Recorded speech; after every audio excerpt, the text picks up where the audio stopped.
Heureuse de vous retrouver, chers et fidèles téléspectateurs. Bienvenue à cette édition. Donc, voici d'abord les principaux titres. Le chef de la diplomatie russe, Sergueï Lavrov, a effectué ce mardi une visite au Burundi. Il a échangé avec son homologue burundais sur les domaines de coopération comme la santé publique, l'éducation et l'énergie nucléaire pacifique. Et le concours national donnant accès au cycle post-fondamental de l'enseignement pour l'édition 2023 a débuté ce mardi le 30 mai. Il va se terminer jeudi le 1er juin. Voici pour le sommaire. Tout de suite, les détails.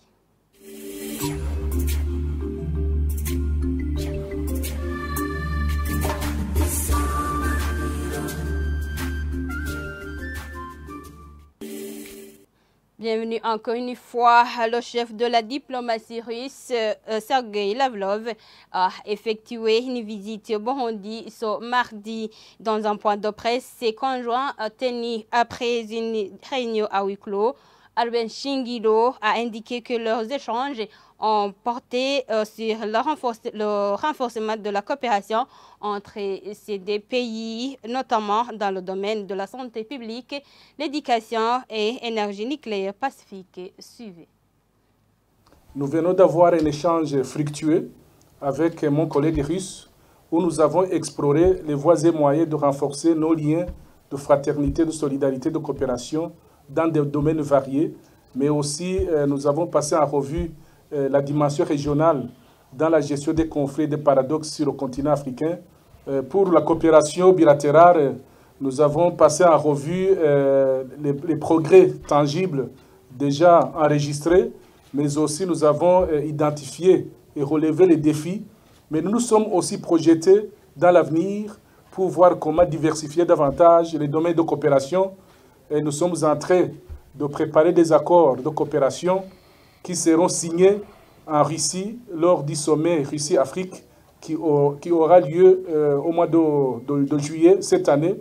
Des accords dans des domaines d'intérêt commun, notamment l'éducation, la santé, l'énergie, la fonction publique, la justice, mais également l'usage de l'énergie nucléaire à des fins pacifiques, à des fins civiles.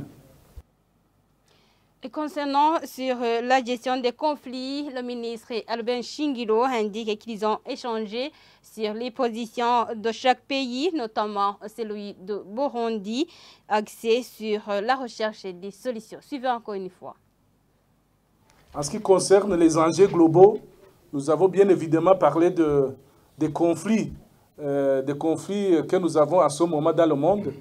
Et je lui ai dit que pour le Burundi, par exemple, en ce qui concerne la situation en Ukraine, le Burundi a choisi d'être du côté des solutions et non pas du côté des problèmes. Nous avons pris une position abstentionniste, une position de neutralité, une position de non-alignement pour éviter que ce conflit puisse atteindre d'autres régions, notamment le continent africain. Il faut atténuer l'impact de ce conflit, de cette situation en Ukraine, notamment en prenant une position de neutralité. Et c'est la position de la plupart des pays africains sur cette question.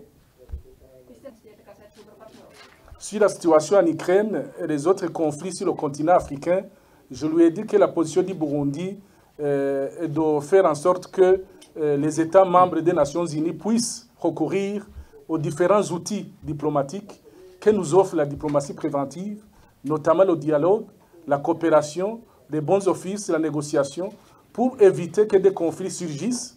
Et lorsqu'ils surgissent, éviter que ces conflits ne s'étendent pas comme effet de brousse. Et lorsqu'ils s'étendent, éviter que ces conflits soient dévastateurs. Donc c'est pour cela que le Burundi conseille les parties en conflit, que ce soit en Ukraine ou ailleurs, d'emprunter la voie du dialogue le plus rapidement possible.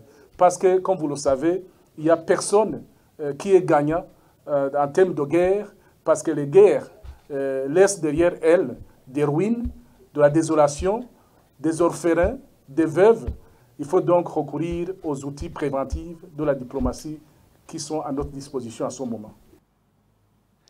Actualité en bref sur l'éducation. Le ministre de l'Éducation nationale a déclaré que le concours national pour les lauréats de la 9e année fondamentale s'est déroulé normalement à travers tout le pays. François Habzalimana a dit que même des solutions qui ont été vite retrouvées pour des véhicules qui auraient connu des pannes lors du transport de ces examens. Une quarantaine d'élèves handicapés figurent parmi les candidats à ce concours. Et concernant la passation de ce concours en mairie de Bujumbura, à certains centres visités comme le lycée du lac Tanganyika et Notre-Dame de l'Orelo, cet examen s'est déroulé bien sans entrave. Les responsables de ces centres affirment qu'ils ont commencé à temps au centre Notre-Dame. 8 candidats ont été absents. Le point avec Moïse Bissago. À ce centre de passation de cet examen national, les responsables affirment qu'ils ont commencé à temps sans entrave. Au centre situé au lycée du lac Tanganyika, il y a 193 candidats venus de 4 écoles différentes. Un seul candidat était absent. Une précision d'Emmanuel Nahimana, co-président de ce centre.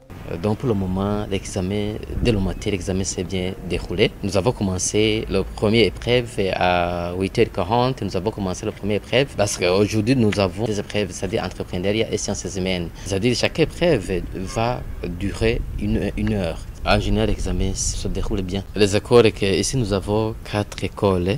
Lycée du lac Tanganyika 1. Diac Tanganyika 1 qui devrait avoir 98, mais il y a un absent. Nous avons 97. Foréamu qui a 44, Bassé 2 qui a 26 et Kofo Debout Bébé qui a 25. Au total, c'est 193 avec moins un abandon, c'est-à-dire nous avons pour le moment 192. À l'école fondamentale Skypress de Nyakabiga, cet examen national s'est bien déroulé. Au centre situé au lycée Notre-Dame de l'Orelo, 235 candidats venus de 3 écoles y passent au concours national. 8 candidats étaient absents selon De la Chance Gahino, président de ce centre. Selon lui, le problème survenu d'interchanger les copies a été vite résolu. L'examen se déroulait bien. À ce centre, il y avait 4 écoles. Il y a le lycée Notre-Dame de l'Orelo qui compte 80 candidats. Il y a encore l'école indépendante qui compte 115 candidats. Il y a encore l'école idéale de l'Horizon qui compte 40 élèves. Au total, c'était 235 candidats. Donc, c'est 8 absents. Pas mal de défis, ce n'est pas beaucoup de défis, mais on a trouvé qu'il y avait donc l'échange des épreuves pour ce qui était prévu pour le centre Notre-Dame l'Orelo était dirigé vers le lycée municipal l'Orelo. Mais après avoir constaté que dans le carton qu'il y a l'examen, donc les épreuves, même les listes des candidats de lycée municipal de l'Orelo, nous avons acheminé la question au supérieur, donc le DCE avec le DPE. Dans un laps de temps, on a encore renversé, on a transféré donc le carton de lycée Notre-Dame l'Orelo. Ce concours national édition 2023 donna accès au poste fondamental qui a commencé ce mardi, prendra fin jeudi de la semaine en cours. Merci à Moïse Misago. 95% des Burundais vivant avec le VIH-Sida ont vu disparaître leur charge virale grâce au projet Reaching an IDC Free Generation. Ceci ressort d'une séance de présentation ce mardi lors de réalisation de ce projet. L'assistant du ministre de la Santé publique, Isidore Nihali-Lizoa, a indiqué que ce projet vise à mettre fin au VIH-Sida d'ici 2030. Suivez-le. Nous venons de clôturer le projet RAFJ qui vise à obtenir une génération sans VIH-Sida.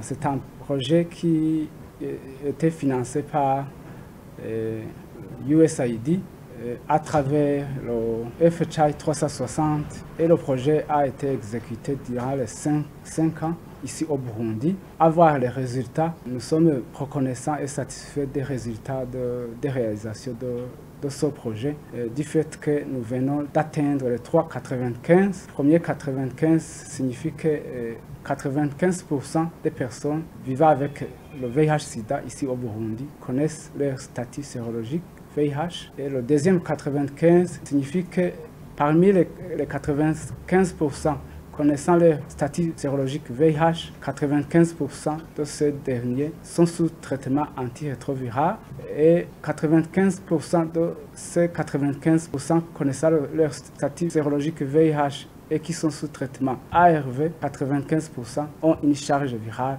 indétectable, qui ne sont pas susceptibles de contaminer l'infection à VIH. Cela a été même une occasion pour le Burundi d'être primé au cours de la réunion de planification qui s'est tenue du 27 février au 3 mars 2023 à Johannesburg, en Afrique du Sud, date à laquelle le Burundi a été primé parce que ça a été le premier pays francophone ici en Afrique qui a obtenu ces 3,95. De notre côté, nous allons continuer à assurer la coordination des différents intervenants en matière de la lutte contre le VIH-Sida. En même temps, continuer à perpétrer les stratégies innovantes qu'on a tirées de ce projet RAFJ, en même temps au niveau des formations sanitaires, mais également au niveau de la communauté. Et voilà, chers fidèles et téléspectateurs, c'est par ici que nous mettons en point final à cette édition. Merci de l'avoir suivi. Au revoir.